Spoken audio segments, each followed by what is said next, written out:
Yes. So regarding the ionization business and negative pressure and the temperature module, you do have, even with ionization, you do have still this, yeah? And mu is simply 1 over 1 plus y, which does make sense, of course, since if you say, okay, a hydrogen atom is 1 in units of the atomic mass, and an electron is 0. That's exactly what you would expect for the mean molecular weight. I was wrong. It's total internal energy, though. What does that look like? That looks like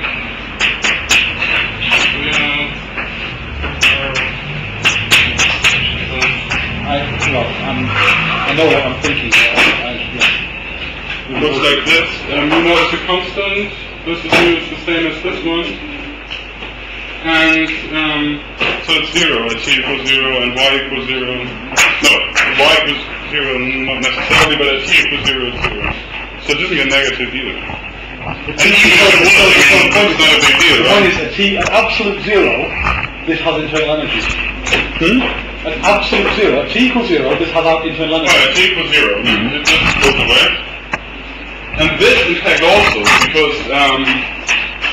because you have this relation, you can write the ionization fraction like this. But I thought you said y equals 1. You talk about y equals a constant, 1. That's the question. Yeah? Right, okay, at y equal 1 and t, you mean y equal 1 t equals 0? Yes. Okay, yeah, okay, but that's probably not a... Well, more importantly... worrying about that, is it? Initial formula is exponential minus... This is the psi equation. Oh, this is also, you can also repeat it. So this is how I write it in the code. Yeah. Okay. Yeah, okay, that could... But that's probably true, At some point you end up with a fluid that has more internal energy than it can possibly have. Once the left-hand side becomes smaller. Yeah, but I mean, the question is, what in the real world are you actually considering if you have 0 temperature and ionization unity? Indeed. What are you doing? My question is that given the equation takes that form, what are you considering if you consider a constant ionization of 1? Okay. I mean, is anything becoming negative, really?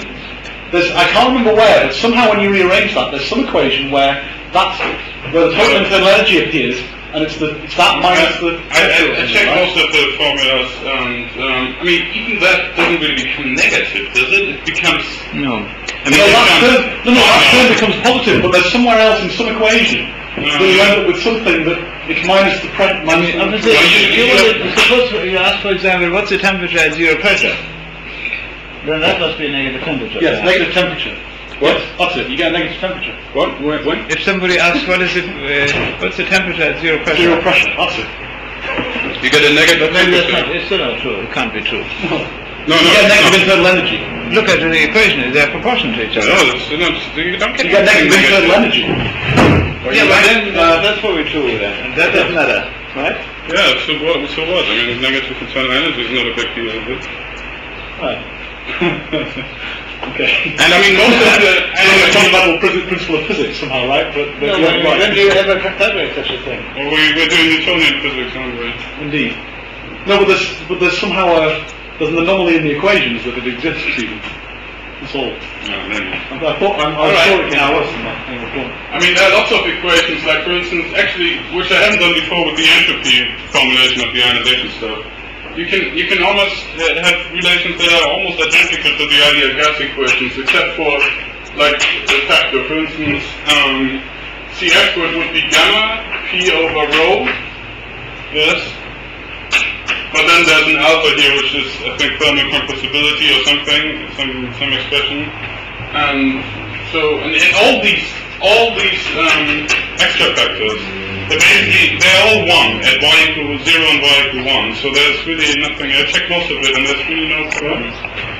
It's actually really well behaved, the whole ionization stuff, with temperature.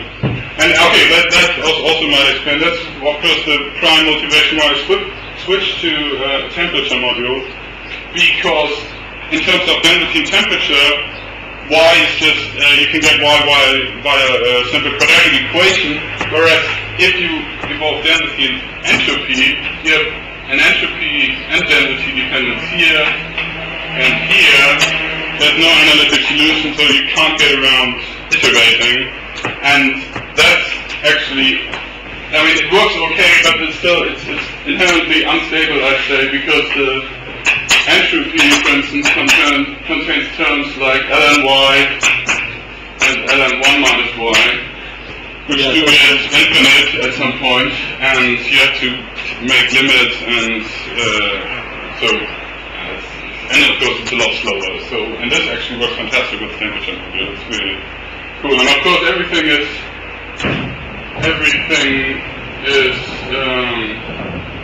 how does it look like? So you have, I think you have CBG and CBT equals DSTT, and then there's this some term different U, and otherwise it's the full batch relation, and it's all very simple to implement. In fact, once you get all these sound speed and everything, ionization dependent, what you need in the ionization module. Alright, so this works good. And then the other thing I'm responsible for in the code is the radio transfer along rays. And there still seems to be confusion about this. And I would just like to take a minute and try to motivate it. This is actually not true. For instance, so what it does, it just solves the time-independent transfer equation, right? So it's like this. And d tau is actually capacitor, so you can write d L equal pi r minus s. So that's what it does. And all the article is about, and it's basically a method how to solve this equation on a domain decomposed grid. That's it. But otherwise, there are no limitations at all to the scheme. So we just solve this equation, and you can do non-LTE, you can do optically thin, which I'm doing. There's really no problem at all in doing this. This is really what it is. The only limitation of the scheme is that you can't do, I don't know whether that's familiar to anyone, but there's this short characteristics. That's where you, like, let's say you have the hydro grid here, and then you pick a number of ray directions you want to solve the transfer equation along. So let's say it's like this, and then the short characteristics method, you basically interpolate the hydro values here and here, and then you solve the ray like this, and then so you only do this, and then so it looks like this in the end.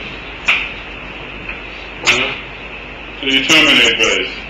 And that doesn't work with the parallelization method. But I mean, it's a bad method anyway for many problems, because like consider here's a light source, and here's some kind of solid object. Then of course in the short characteristics you basically have bending rays, like in general relativity, which you don't want.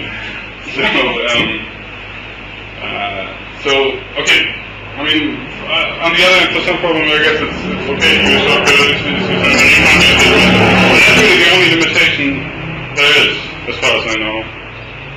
Otherwise everything is okay. What about speed? What about speed? How slow is it from radiation? Yeah, how slow is that spark compared to relativity? I have no idea. That's what people normally ask. That's what people normally ask. Yeah, but it must be much faster than that. approximate diffusion approximation means it's like self-gravity. Okay, so then you can ask the question, and you said already, self-gravity makes the code 50% slower. In your stuff. How much? It's not much. But how, I mean, everything is completely local. Everything is completely local. How can it be? I really don't even understand that. You know? Yeah, 26. Well, every rate travels at what? Okay. when the reading Yeah, so maybe I should also explain what the Yeah, the question is, when just about the parallelization, when the rays cross processor boundaries, right? The light has to propagate across. How do you avoid the situation where you calculate the transfer equation on say the source is here, and there's a processor here, and then another processor here? So you mean that the other process is way? Yeah. So this is what the article is about. Because you can get around this, and maybe I should explain it briefly. take a minute. Yeah. So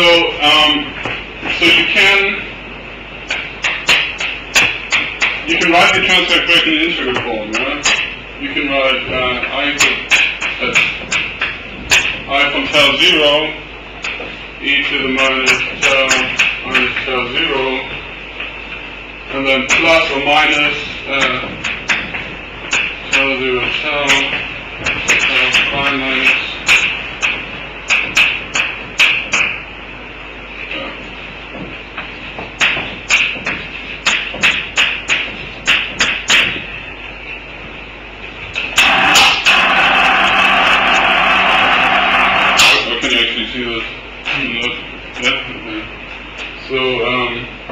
So you can write it like this, and you see that you can basically split off the. So the problem, of course, that Jeff was talking about is, let's say you have these are your domains, these are your processors, and these are your domains. You swap array direction like this. You can only, you of course got some boundary conditions here, either periodic or whatever. So let's say, there's zero intensity going on here. So you can you're only able to set the incoming intensity here on these boundaries. And so at first, only this, and this processor can evolve the transfer equation, because that processor doesn't know what to do. Doesn't have the boundary intensity, and that gets much worse the more processors are there. Yes. And so here it's not a big deal, but of course you do want to avoid this in an MPI parallelized program. You won't really want to avoid that any processes wait for others to finish the calculation. And so what you can see, when you write it like this, the transfer equation, you can see that the two terms, this is the boundary term, and this is the, basically, if you leave away this term, you basically solve the transfer equation you can solve the transfer equation within each box and assume that there's no incoming intensity, right? Okay, so that's what we do first. We first just solve this term in all these boxes, yeah? That's of course a lot more expensive than this term. And now afterwards we ask, okay, what's the intensity here? We set it, and then we add this term to the intrinsic solution here. And but actually, this whole thing doesn't have to be done in serial anyway. So what we actually only do in serial is compute this term, the attenuation term, on the outgoing boundary, so that we are able to communicate the intensity to the next one. And then this term is added again to all the interior points of the domain in parallel. So we really minimize the amount of calculation that is done in serial. So that's the...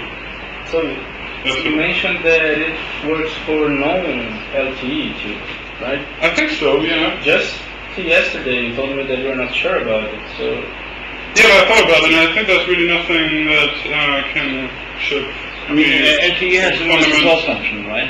Yeah. Yeah, so you have... It's a different sort of function. So, yes, so But but it's the a function non-linear thing. Yeah, okay, but I think is independent of the radiation field, right? Yeah.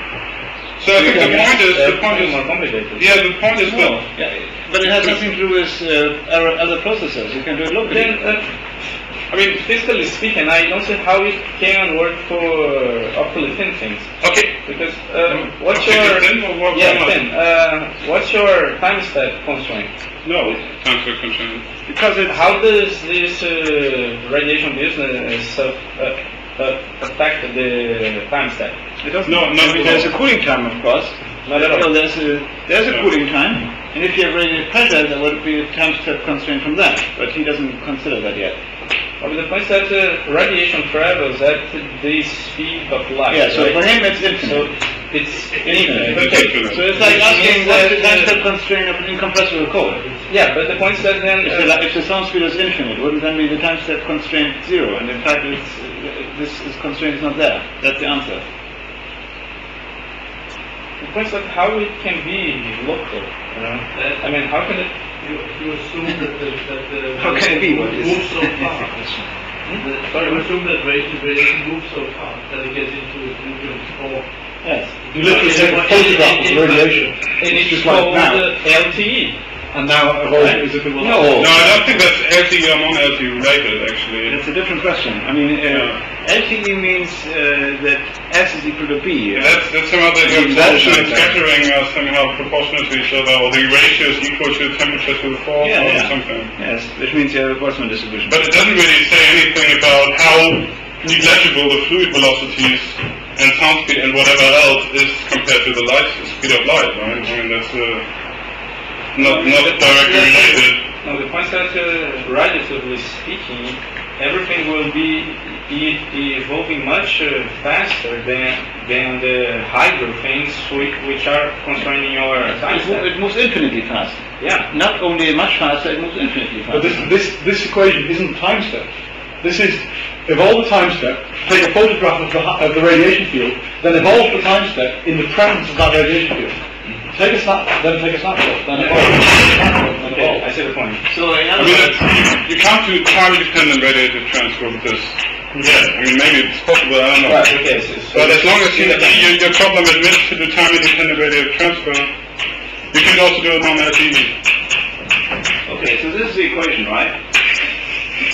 And what Tobi is doing is he simply says, I don't care about this. yeah. Yeah, that's the one over C. Yes. So you don't care about the time independence of the intensity field. No. So you do not allow photons to escape in one time step. Well, I mean, I'm just So saying of course he does. C is essentially infinite. He takes care of everything which escapes immediately without causality. So it may violate causality. I don't know about causality, but I mean- no, I don't think so. I mean, you can do this. This is done very often, yeah? I mean, the only problem is if you're concerned about relativity. I mean, are you near a black hole with your stars or what? I mean, if you make star formation near a black hole, then this may be a concern. But if you're not having a black hole in your simulation, it's okay. But again, I mean, you were concerned about thick and thin. I mean, this is a completely different question. And of Physically course, speaking, what does it mean that you neglect the time? Well, it means that everything is depends. small compared to the speed of light. That's what it means. And therefore you can neglect this term. You said the dynamical time scale of the fluid is much longer than any time changes in the composition of the ray. And how do you assure that it doesn't mean that you have trapped photons? Okay. Trapped photons, which means awfully thick. I just don't understand how it can Well, but be that's for like how much thin things. the intensity property. I mean, in optically thick media, the speed of light is still infinite. I mean, it's still C, right? Yeah, but you have trapped photons, which means that the intensity field doesn't change too fast. really? Well, so that would mean that it's not working in optical thick media, as I opposed to would say optical that thick. it just works on an awfully thick, but not on an awfully thin, because you do not allow the photons But an optically thin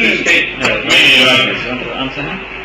this term can surely be neglected, right? No, on an optically thin, you cannot neglect that term, or it's the.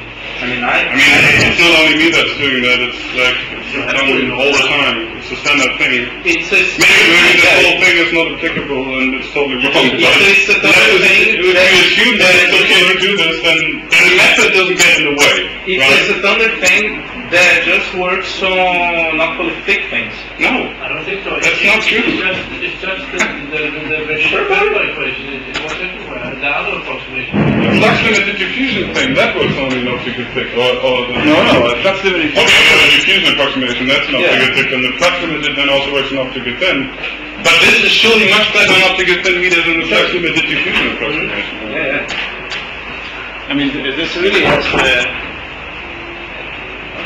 I mean, this is the equation, right? And if it's optically, I'm not sure whether you can see anything from optically thin and thick, but in this, optically thick means that these two are basically balanced. Yes. And So you can see that's not simply not the case if it's optically thin. And so this equation doesn't have to do this, and then we have, of course, some gradients here. So then this one will balance it, for example, against this. This equation allows this. I might be saying something is stupid. I mean, I don't know much about it. Actually, is it true that the formula the gravity equation is time dependent also, right? Yeah. And that would be the same. Then you would take into account the fact that gravity propagates, right? Yeah, but then you would sort of use it. Then you would solve the problem in a different way, not this one. Then you would just have that, but it's again something with time scale. Something propagates immensely fast, right? It's all other dynamic time scale. Could all be done, yeah. So you would just solve for the equilibrium state. Because even for the implicit solver, it's kind of like an implicit solver, right? Yes. That's true. But again, it's a different approach. I mean, you're doing fractional diffusion as before. You want to do fractional diffusion, but you want to include this one term, yeah? This duality term, or what do you want to do? No, I'm just curious about the duality term. I think it's completely reasonable to ignore. Yeah. Unless you're doing something which is immensely big or is so something immensely big. No, I mean, if you are doing relativity, of course, you have to. I think it has something that was well denied propagating time would be. I think maybe the thing is, suppose you are in a black hole, even then you can ignore this duality term, unless it's optically thin. So I think you are from the very start saying you are doing black holes, you are strongly relativistic, and then you can get away with this if it's optically thick. Where does the black hole come from? Where does the black hole come from? I'm not understanding. Because I'm ignoring a time step, or Tobi is ignoring a time step which is multiplied by 1 over c. So 1 over c becomes is of course 0 for a start-coming region, right? Yeah. And therefore it's reasonable to ignore it. But you say we have to restore it, and I'm saying that can only be the case if the speed of light is important. Okay, and then even then you can neglect this term if it's optically thick. And that's like saying you can, for example, ignore the displacement. I mean, you would naively think the displacement current can never be neglected if you are near a black hole, right? But that's not true. You can even neglect the displacement current near a black hole for fairly high strong relativity Lorentz factors, unless you are not close to perfectly conducting. Because then you start to radiate electromagnetic waves. Anyway, you better continue. Yeah, I mean, that's what I wanted to say about the method. That, whether the time independent transfer equation is appropriate or not, that doesn't have to do anything with the method. The method doesn't get in the way. It doesn't impose any limitations on the applicability of the time independent transfer equation. But there must be some such problems. Right? Yeah, Probably. like that. I mean, what happens if you have your density going below? Yeah. density going so low. If your density goes to Well, then zero. I, that's constant, right? I mean, then optically thin becomes important. So what's wrong with that? What's wrong with that?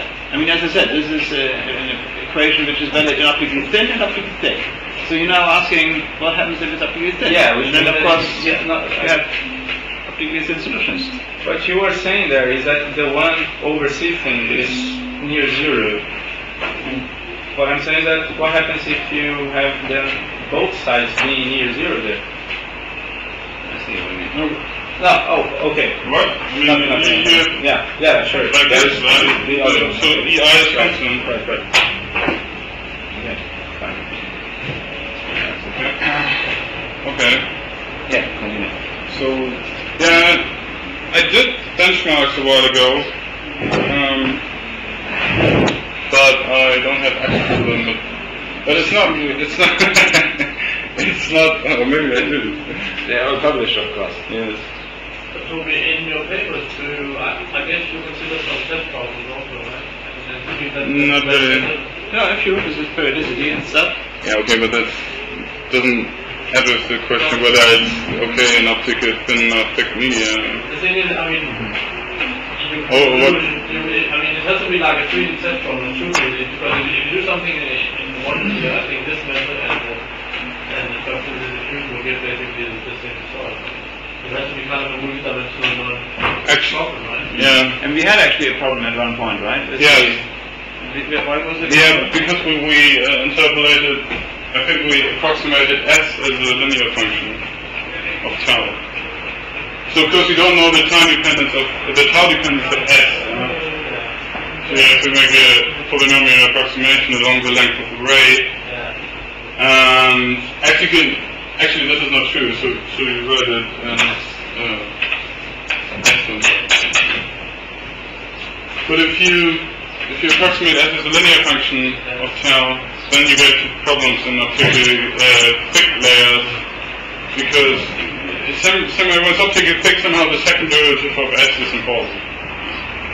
I don't remember what quantity. I think we could just say that first order translation is never really very good.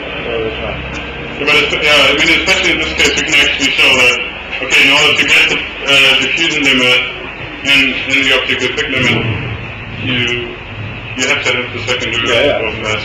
In my experience with the best way, when you terminate that and going from first to second order translation, that was more interesting.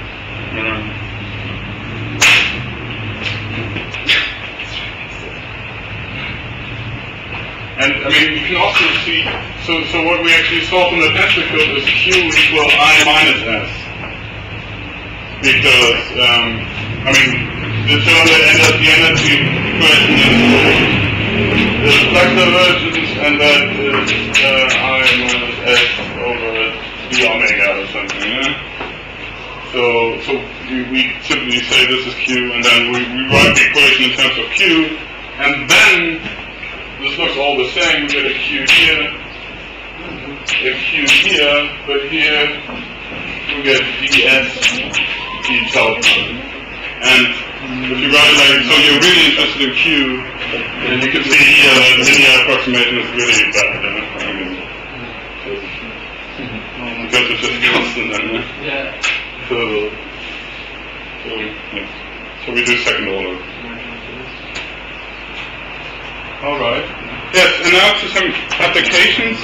For my thesis, I'm trying to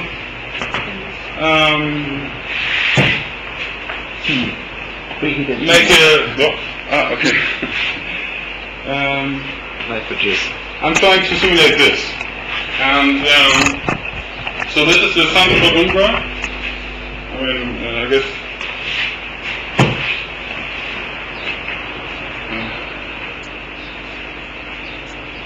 So you've all seen the sunspot, right? So this is the Umbra, and there are light bridges in some spots, not in this one, and they look like this. And now there are various, and so so the question is, of course, how these light bridges arise and how they are created and what mechanism leads to their creation. And we are investigating a proposal that, of course, the umbra is dark because there's a strong vertical magnetic field permeating the surface. And it was recently proposed by Sprout and Sharma that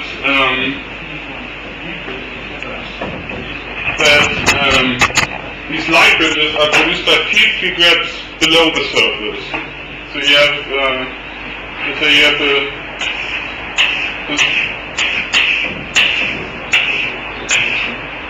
sunspot magnetic field. Yeah. Here's the umbra. Here's the penumbra, and this is just the quiet sun. And now the proposal is that below the surface, actually in the whole umbra, there's a forest of field-free gaps, and you can also, you can see that, not in this picture, but in many sunspots, the umbra background has a diffuse intensity pattern. And there are also umbra dots, which are just bright spots in the umbra. And of course light bridges, like these elongated bright structures. And the proposal is that all these point structure is created by intrusion of field-free material from below, so that this gets modified to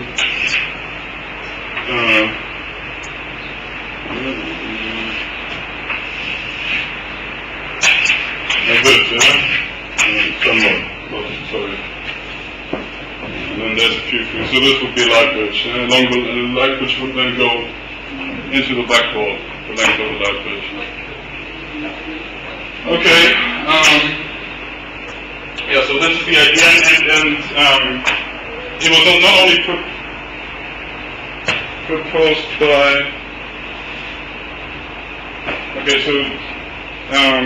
so the main point of this Sprout and Sharma paper is that, for one thing, light bridges are produced by this mechanism, but then also penumbra fine structure, and that's somewhat more controversial, yes. So you can see that penumbra typically consists of this filamentary structure with alternating bright and dark filaments, and how the structure is produced is of course a major problem. And now Tobi Sharma's proposal is that the filamentary structure is created by radially aligned field-free gaps below the surface. So each filament basically corresponds to an elongated gap below the surface. Okay, and I did try to do some simulations. And why do they wobble back in? I mean, they wobble a lot. There's a lot of time dependence. Why would they wobble? Well, I don't know. I've actually never looked at the video. No? You should. Yeah, it looks amazing. It's incredible. Okay,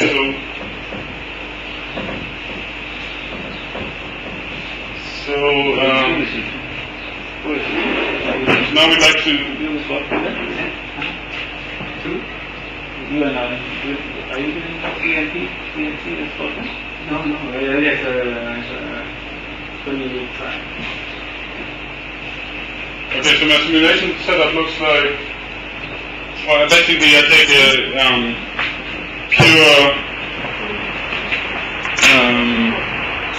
hydrodynamic convection. Let's see, I also have an image for it.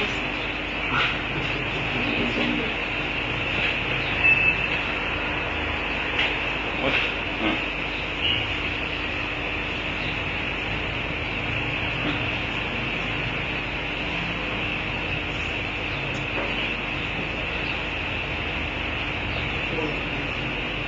Where's the...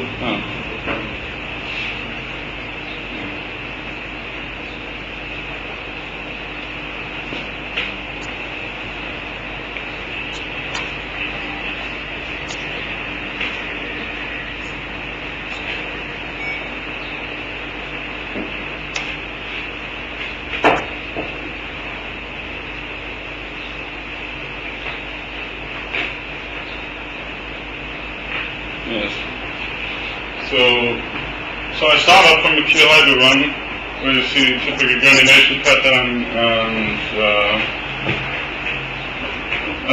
downdraft in the intergranular length and so on. And now on top of this initial state, I have the magnetic field that somehow resembles this structure. So, I mean, this is just compute an initial magnetic field configuration, and then to ensure that the solar gas is still somewhat in pressure balance, I reduce the gas pressure of the solar gas and then just let it evolve. And I've got major problems with stability. The runs constantly crash, but I can nevertheless show you a movie. Oh, yeah, but before I do that,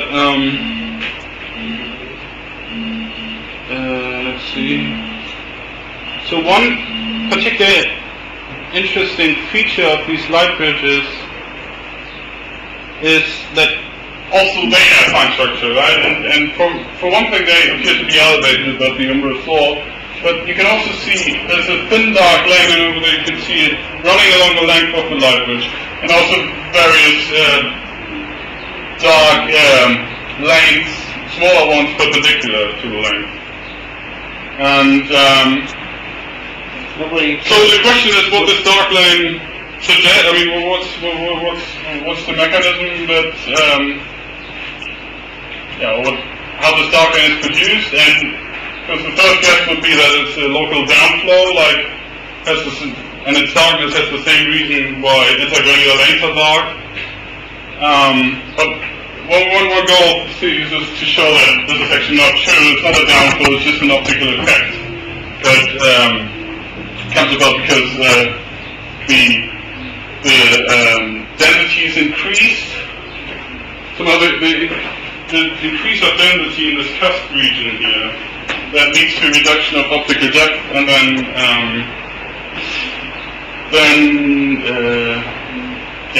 you get a dark line, and the dark line actually corresponds then to the highest points of elevation, and it's not a signature of flows. Okay, and this is actually a hint for why Stroud and Chalmers' model for penumbra fine structure could actually indeed be okay or correct, because also in penumbra filaments you observe, so that's only was recently observed, I think 2004 or 5, that also penumbra filaments have these dark cores that run along the length of them, especially near the umbra. So, for instance, here you can see it, and there are better pictures probably, but here also. I mean, there are lots of dark core penumbra filaments, and it's of course reasonable to guess that the dark holes in penumbra filament are produced in the same way, or actually the same thing as dark lanes and light bridges, and the same mechanism working. And yes. So now here's a video. So you can see that this state is of course very much non-equilibrium in the beginning, and then now you can see a light bridge form. Yeah, and if you look closely, you also see a thin dark lane in the middle. Yeah. And now this is of course the effective temperature. It's the Z component of the radius to flux, fourth square root, and so on. And there was this convection developing more intensely in the lower part of the... Yeah, that's similar. Must be an artifact from the initial state, or maybe no artifact, but I don't know.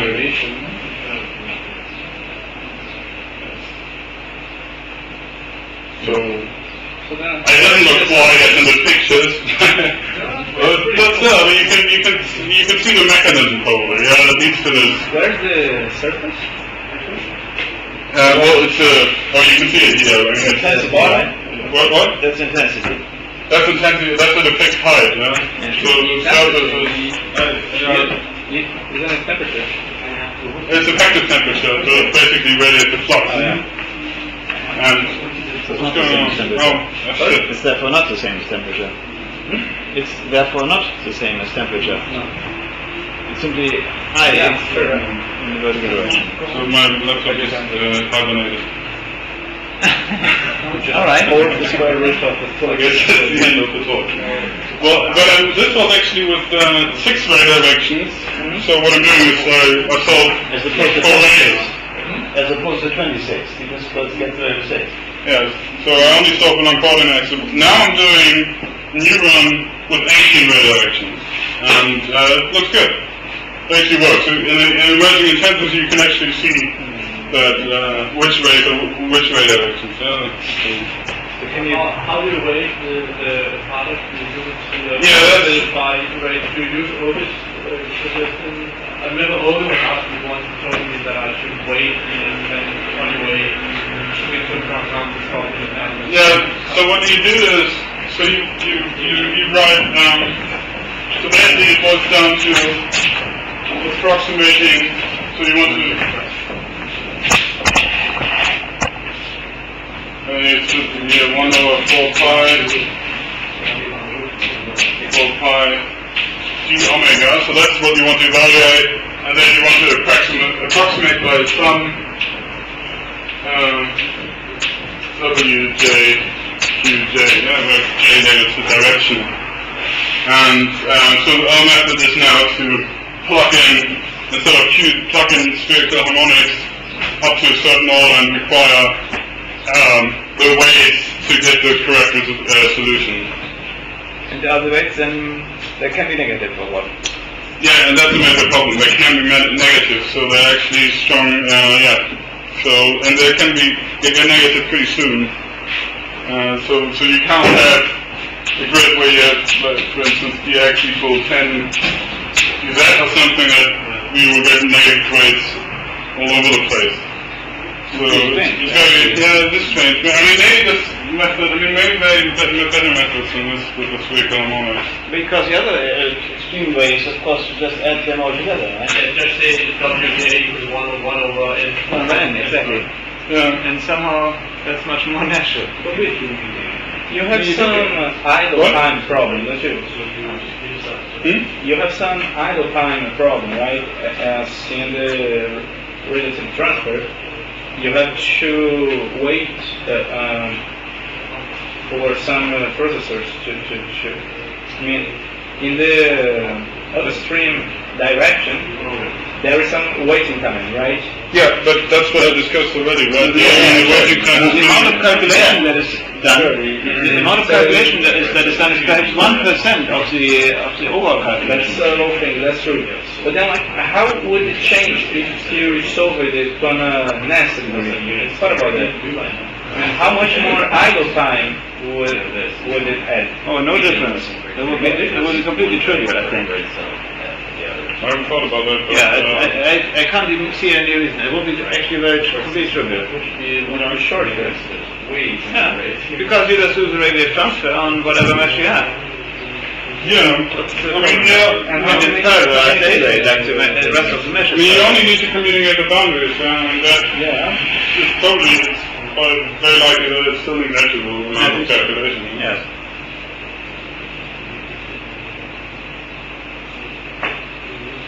Any questions, Wolfgang? Are you in touch with Wolfgang? Yeah. Good luck. And let's at least get the sound from him, right? Maybe do it from my computer, right? Okay, good. So I'll close this recording actually then. So here you can always